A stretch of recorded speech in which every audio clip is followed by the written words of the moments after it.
Hey, good morning everyone. It's fantastic to be here.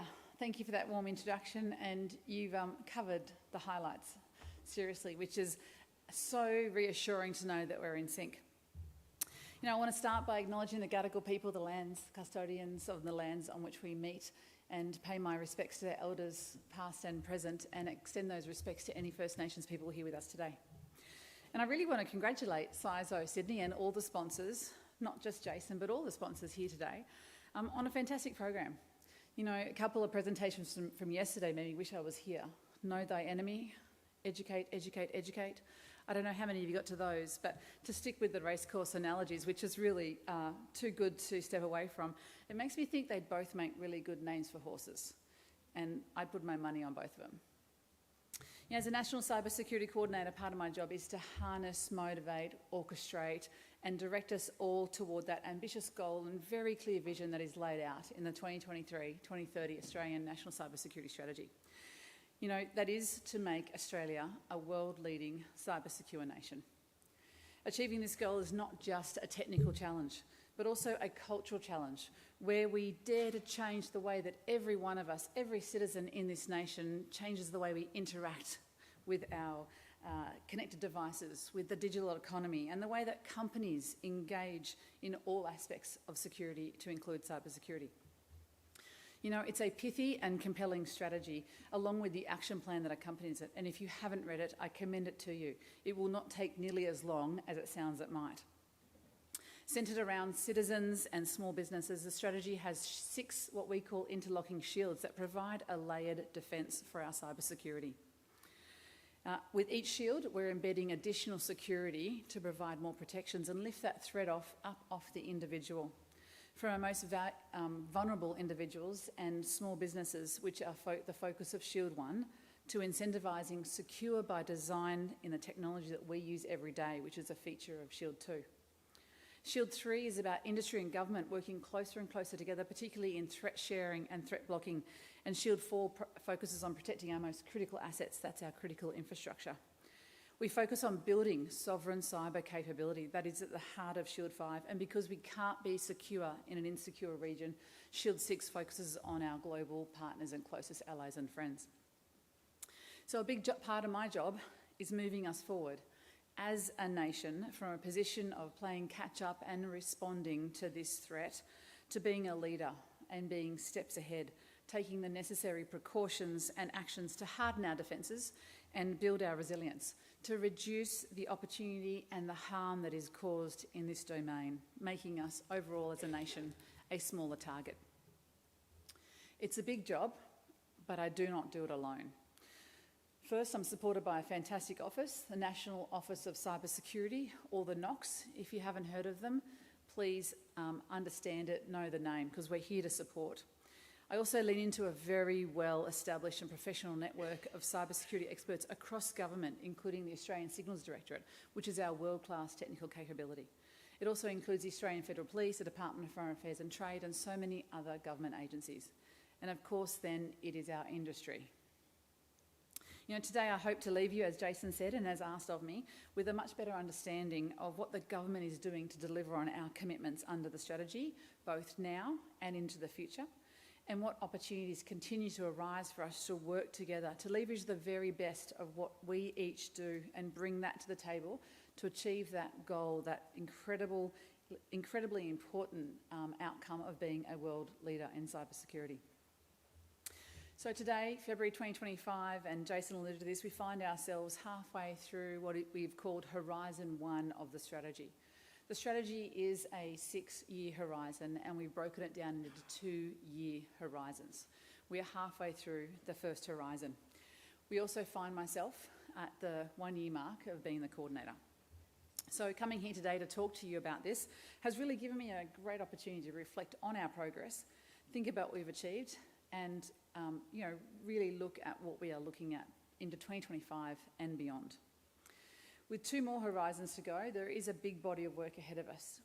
We have momentum, but also some impressive runs on the board. In just the past 12 months, we've delivered landmark cybersecurity legislation, and we're now just one of 8 nations that have a standalone Cybersecurity Act.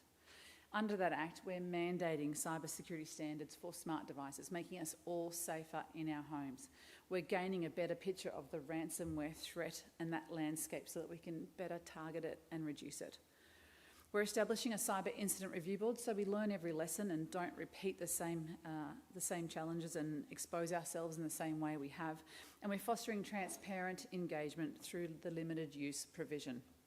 Now, that part of the legislation is incredibly close and of critical interest to me, noting that sharing information with all of you early at an incident is such a vital part of coordinating the response, allowing me, on behalf of the government, to support you at what could potentially be your worst day or your worst month. We found that it is critical, along with the ACSC at ASD, in mitigating the consequences and reducing the harms across our economy of any major cybersecurity incident. Many of you in the room, I recognise, really will be that first port of call in an incident for your business. We need you to know that you can contact us, the NOCs, and that we are there to provide you with a service, and that you can do so comfortably and in confidence, knowing that you'll receive the support that we can bring to bear to mitigate your incident, minimise the harms. Remember, if you don't tell us or we don't know what you're going through, then we can't help you. In the past 12 months, we've also strengthened our public-private partnership through a range of initiatives to include our National Cyber Intel Partnership, the recent launch of the $6.4 million Health Sector Threat Information Sharing Grant awarded to CISAC, and the Executive Cyber Council and the 4 subordinate working groups that work under it. Looking further afield, we've beefed up our role in the Counter-Ransomware Initiative, an international initiative, which strengthens our region's resilience against criminals who seek to lock us out of our own data. We're also supporting businesses of all sizes in navigating this modern-day threat of ransomware through the release of the Ransomware Playbook, which helps businesses to prepare for, deal with, and quickly bounce back from a ransomware or cyber extortion incident. To reduce the potential impact of a ransomware or a large-scale cyber incident, we've also undertaken a data retention and review across government to ensure that we consider Commonwealth data retention provisions and requirements that place obligations on industry to hold data that may lead to everyone holding unnecessary data, increasing our surface attack area. We are also closely evaluating the data brokerage ecosystem. We need to better understand and address the risks associated with the transfer of data to malicious actors through that data marketplace that has evolved. Finally, we've continued to exercise. We've expanded our exercise program with our industry partners so that we can practice our responses, so that we can expand our imagination to what could go wrong and understand the consequences. These simulations or exercises are really there to help us ensure that cyber and crisis arrangements are integrated, practiced and understood between government and industry. And of course, just as importantly, they are helping us to build incredibly strong and trusted relationships. With the company of so many sizes in the room, and I do feel like I'm at home, and I'm glad some of you have moved forward. I was standing there thinking, while I feel at home, you all seem to hang at the back. But I'm glad that you're all here, and I do feel in good company. I do want to talk a little bit more about our exercise program because I think it's pertinent to what you all do every day. Between the 1st of January and the 31st of December last year, we led, participated or observed 22 cybersecurity exercises. They included fields in telecommunications, transport, finance sector, just to name a few. We'll be running our next exercise, in fact, just next week with the food and grocery sector, quickly followed by a health sector exercise and then a data exercise. And they're all just happening across February. This is just the start of what we're going to achieve, including coherence and orchestrating our exercise program across as many sectors as we can throughout 2025. These exercises provide that crucial understanding, ability to closely partner and to test our assumptions and our approaches to hypothetically really nationally significant cybersecurity incidences. And as I said, they help ensure that cyber and crisis response arrangements are integrated, practiced and understood so the first time that we are working together in that heightened threat environment and high stress environment is not in an actual cyber threat. In other words, we aim to have the responses in place and have practiced them before a real crisis unfolds. And that's where the response role of the NOCs in my office really comes to the fore. We prevent, prepare and respond. So when we respond, we provide that cybersecurity coordination and consequence management so that we are ready to effectively respond and support you. You know, when you speak to CISOs who've undergone major incidents over the last 2 to 3 years, before the coordinator role, whilst we had deep expertise across our government, I've had CISOs share with me they had to reach out to 83 different entities to share their experience and to gain some kind of awareness, to exchange some information, or with a view that they were a stakeholder. That's what my office will coordinate. We will become one point to make sure that we bring all the stakeholders, not the game watchers, but the stakeholders who can support you to minimise harm across our economy in your incident. You know, the other thing that strikes me about our exercise program that I've observed over the last 12 months is really the difference between impact and recovery of a cybersecurity incident in a business that is prepared compared to one that hasn't thought about an incident or practiced it. And while I hope to see every one of you at one of our exercises this year, don't wait for one of our exercises to practice your response. I really think we'd all prefer to test ourselves rather than to be tested by a threat actor. So briefly moving to threat actors. As you all would have seen in the national report from ASD, the Signals Directorate continues to paint a picture we are all too familiar with. One cybercrime reported every 6 minutes, and we are almost certain that is just the tip of the iceberg. It is only that which is reported. So while self-reported cost to cybercrime is down for businesses overall, the reported cost for individuals has climbed by about 17% to close to just over $30,000. And the cost to small business is also up around 8% on last year to about $49,600, so just under 50 grand. Let me put that into context. Small business, which is defined by those businesses that have a turnover of less than 2 million, actually comprise 92% of businesses here in Australia. These businesses, as so many of you will appreciate, don't have the resources to have a dedicated IT professional or a security professional, you know, let alone the capacity to respond to a major incident, yet they may hold disproportionately important data and information. Often the owner is also the CEO, the head of HR, the head of IT, the CISO, and an incredibly busy human. Our adversaries truly see that small businesses and individuals as very attractive targets. It's very deliberate. They see them as low-hanging fruit. We must, as a community, continue to do all we can to push the threat off these small businesses and individuals and push it upstream so these entities can thrive in their business place. You know, we are facing industrial-sized criminal threat models in cybersecurity. I'm sure many of you have seen the images of the scam factories and compounds that have sprung up around the region to meet the opportunity that these criminals have seized upon. They don't look much different to Brindabella Park or other business parks around here. They are truly an industrial-sized business model. This only serves to reiterate the requirement for us to build resilience. So while there is much we can do to strengthen our ecosystem and harden our posture, we will not stop all attacks. So we must build our resilience to allow us to efficiently and effectively respond and bounce back. Emerging technologies as we move through this horizon into the next, such as quantum and the growing applications of AI and Gen AI, are also set to introduce new complications and complexities, further changing the nature, scale and scope of our threat landscape. And of course, our increasing connectedness, while fantastic in creating growth and new opportunities, does of course increase our attack surface. But as you all know, there are things, and some of them are really simple, that we can do to better protect our interests, as well as improve our resilience when we are targeted. So let me come back to the strategy and next steps looking forward.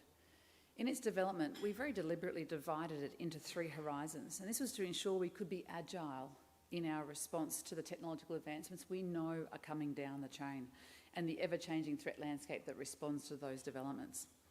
So we're now in the second and final year of Horizon 1, where we have had this real focus on strengthening our foundations, building better protections for our most vulnerable citizens and businesses, and supporting improved cyber maturity uplift across the whole nation. Throughout this year, for the rest of this horizon, we'll continue to focus on industry-specific cybersecurity exercises. We'll ensure preparedness is at front of mind for the whole nation. We'll pick up our Act Now, Stay Secure campaign into a phase 4, so we hit the nation. We'll also support our first Workforce Cyber Summit Skills Summit, which speaks to the issue around standards. We're also going to have our first Australian Cyber Exchange, again speaking to something Jason raised, the importance of Australian sovereign cyber capabilities. And I'll come to this again in a minute. So next year our strategy will enter into Horizon 2, where we hope to expand our reach and drive cyber maturity across the whole economy. We will scale up our cyber industry and grow a diverse cyber workforce. The Department of Home Affairs has already started whole-of-government consultation on what Horizon 2 and the action plan looks like, and will be commencing comprehensive consultation with industry in the coming months. Horizon 3, 29-30, we are set to lead the frontier of cybersecurity. We will focus on the development of emerging cyber technologies and adapting to the new risks and opportunities that those technologies bring. Of course, and I said it at the start, we don't do any of this alone. To truly achieve outcomes under any horizon, we need to take advantage of this great public-private partnership that continues to thrive across our cybersecurity sector. This is a national strategy. It's about national security, prosperity, and stability. We must take advantage of all parts of our nation to make it work. So I've just laid out a pretty full agenda for government, but let me now lay down the challenge for business and where I think you can all do your biggest part in this strategy. Let's start with culture. Our cyber strategy was designed, and I believe has sparked a paradigm shift, a cultural shift in the way that we think and act in relation to cybersecurity. We have broadened the perspective from cybersecurity from being just the CISO's role or a very technical role, and we really want to ensure we know it is a whole-of-nation endeavour. It's something that is everyone's responsibility. We need businesses to be at the forefront of this cultural shift. We need you to drive awareness across your employees and across your customers of the importance of cybersecurity and the things that individuals can do to make us all stronger every day. We also need you as businesses to integrate cybersecurity into every aspect of your business activity. We also need to strengthen and support our sovereign capability. Simply put, the more we make and the more we do in Australia and the more we access through trusted partners, the less reliant we are on potentially insecure supply chains or supply chains that we can't control and we certainly can't verify. When we build sovereign capability and partner with trusted allies, we are less vulnerable to unexpected global surprises, giving us greater security, greater autonomy. Sovereign capability protects our economy, our security, our prosperity, and our way of life. You know, and at the heart of sovereign capability, I can't move past our workforce. We have current estimates that we are short 30,000 employees in the cybersecurity field across all aspects of the field. That is the estimation that we currently have between now and out to 2030. We also know that women make up only 17% of this field. Yet, we know that greater diversity and inclusion equals greater productivity and better outcomes.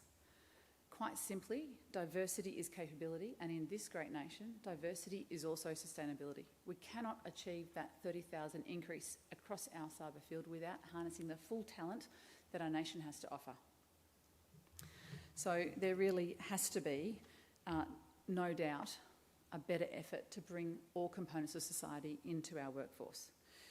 There is a huge reserve of potential out there, including across our females, that we need to harness if we're going to make this workforce the size and the strength that we need it to be. So let's come back to culture more broadly. Over the decades, we as a nation have successfully built strong, even renowned security cultures. We have strong workplace safety cultures. We don't walk past hazards and risks. We look after our people. You know, we know how to keep our families and our loved ones safe. Think about Click-Clack front and back. Think about Slip, Slop, Slap. We have to translate and transplant that physical security culture, that strong culture we have in physical safety, into cybersecurity, into the digital era. We have to build a robust cybersecurity culture across our nation that in the same way keeps us all safe and secure. We know through research that Australians commonly think of one of three things when it comes to cyber. They think that being secure is too difficult to understand or to do, or they think that being targeted by some form of cyber attack is actually inevitable, or they think it simply won't happen to me. It's quite classic. You've got both ends of the spectrum. So the challenge for us in this room really is to change the perceptions of cybersecurity. We have to start with our organisations. We must ensure that cyber resilience and risk management are embedded throughout our organisations, reaching every one of our employees and our customers, our people, our systems, our processes and our technologies. This is how I believe we start to drive a new culture across our nation. Boards, directors and senior managers all play a pivotal role in developing the frameworks to adequately identify and manage cyber risks. We need to ensure these cyber risks are brought into the foreground. It must be at the front of mind, innate and built in. It can't be surged, it can't be added on. All of you know that in a crisis you can't suddenly fix a deficiency that you had in cybersecurity. You can't surge it. It has to be at the heart of our thinking, the core of our systems and the core of our capability. And for vendors in the room, as well as business leaders, you also have a really important role to play. Fostering this security culture in adopting simple secure by design principles at the forefront of your product development. Ultimately, I see a change in culture that creates an environment in which individuals and businesses, big and small, can confidently thrive in our digital ecosystem, easily integrating new technologies into personal lives, into our supply chains, across our organisations, because at every step along the way, cyber risks have been actively and thoughtfully considered, managed and mitigated. We need to get to a point where we don't need to think about it, but right now it must be front of mind. You know, I'm incredibly proud to say, as an aspiring world-leading cyber-secure nation, that we have solid runs on the board. But there is a huge body of work to do between now and 2030. As far as government is concerned, our approach has been documented through our strategy and we'll continue to lay that out in subsequent action plans in our horizon. But if you take just one message away from what I've said to you today, is the criticality of all of you and your partnership with us in this journey. You know, in your business, your industry, we need your unwavering efforts to change the culture of cybersecurity and embed best practice within your organisations. We can only achieve our vision of becoming a world-leading cybersecure nation with every one of us. So I feel our venue here at Randwick Racecourse probably deserves one more final metaphor or pun, pardon the pun. But when it comes to cybersecurity, we all have a horse in that race. But it's not a traditional race. It's not a winner takes all. We are only as strong as our strongest horse. A vulnerability to one is a threat to all, and we have to cross that finish line together. Cybersecurity is everyone's business, and I'm super happy to be betting on that. Thank you, and I've got time. I didn't get hooked and dragged off. No, you've got time for some questions if we've got them on there. Lieutenant General Michelle McGuinness, please give her a warm round of applause. That was fantastic. We do have one. So given the current cyber skills shortage in Australia, and the last report actually said, I think 86,000, I think by 2030, and you're right about the diversity part, what challenges do you face when competing with industry and hire to retain the best cyber experts? Yeah, look, I spoke about this a little bit at a summit at Parliament House last week on women in cybersecurity. I'm not challenged. I might be challenged. I'm not threatened by competing with industry because I consider you to all be on our team. You know, we need the best cyber experts across our nation. There is something that makes it harder to compete with government because, as I said then, I think every one of us is on the front line. I think there is an innate nature of service, and it's not gender bound. It's a calling that this is about national security.